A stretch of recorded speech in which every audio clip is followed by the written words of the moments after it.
এখন সবচেয়ে বড় ভয়, নিজেকেই আর চিনে রাখা যাচ্ছে না।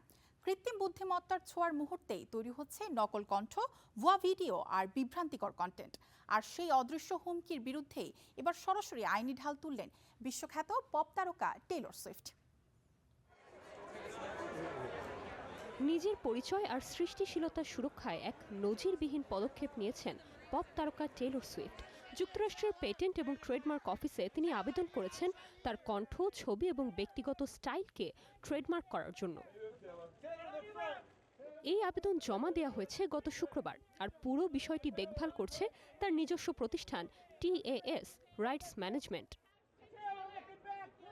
আবেদনে অন্তর্ভুক্ত করা হয়েছে 2টি অডিও ক্লিপ এবং একটি ছবি। অডিওতে শোনা যায় ভক্তদের উদ্দেশ্যে টেইলর নিজেই বলছেন তার নতুন album the life of a showgirl সম্পর্কে।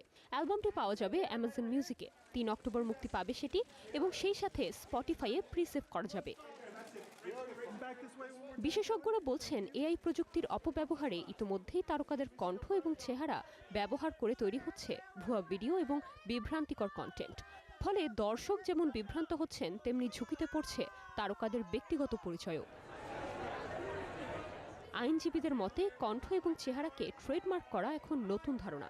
এতদিন শিল্পীরা কপিরাইটের মাধ্যমে গান বা রেকর্ড সুরক্ষিত রাখতেন, কিন্তু এখন এআই সেই সীমা ভেঙে দিয়েছে। একজনের কণ্ঠে অন্য কেউ তৈরি করতে পারছে সম্পূর্ণ নতুন কন্টেন্ট।